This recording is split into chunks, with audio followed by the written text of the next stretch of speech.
Dans la vie, on ne rejette pas toutes les femmes. Vous allez voir certaines personnes, bon, ils sont dans la fleur de l'âge, 25 ans, 23 ans, 24 ans, et vous voyez, la fille, elle est avec lui et elle se plaît très bien, elle s'y plaît. Elle est dans cette situation avec lui, il n'avait encore rien. Et tout commence par marcher pour ce gars. Et vous allez voir, il va commencer par rejeter la femme. Peut-être que bon, la femme n'est plus à son goût. Entre griffes, hein, parce que pour choisir une femme, on ne regarde pas la beauté, on ne regarde pas de goût, tout ça là. C'est Dieu qui vous donne bien sûr votre femme. Si vous ne savez pas, c'est Dieu qui vous donne votre femme. Et ça peut être bien sûr ta femme de destinée que tu es en train de rejeter comme ça. Maintenant, quand tu la rejettes, celle que tu vas prendre après, tu n'auras plus jamais la paix. Peut-être que l'emploi que tu as stoppé, peut-être que tes activités bloquées, parce que tu as changé la femme de ta destinée. On ne rejette pas toutes les femmes. Il faut que ça puisse rester dans la tête de la nouvelle génération.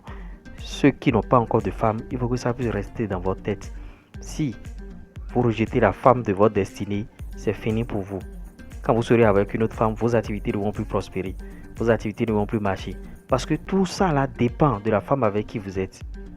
Si tes business sont freinés, tout ça là, il faut savoir que la femme est dedans. Peut-être qu'elle a un bail, c'est-à-dire un truc comme de m'appeler marchand sans bail. Vous voyez, peut-être qu'elle a ça et voilà, les activités sont bloquées, tout est au ralenti, tout ça là. La femme aussi fait ça.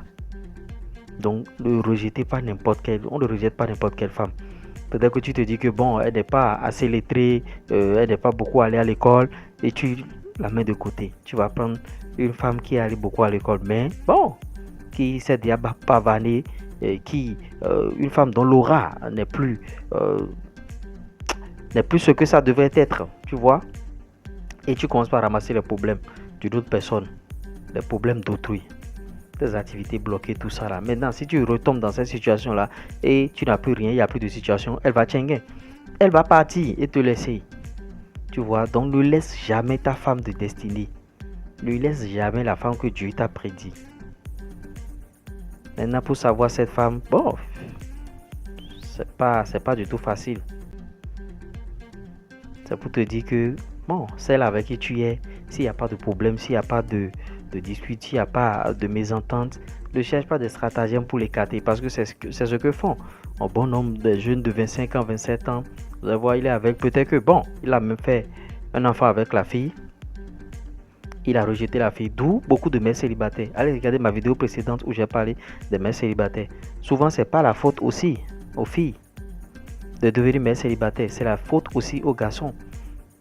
C'est-à-dire le mec, bon, aujourd'hui tout a marché et cette femme n'est plus sa femme, c'est-à-dire sa femme de goût quoi. Et il rejette, prend une autre femme et c'est le problème.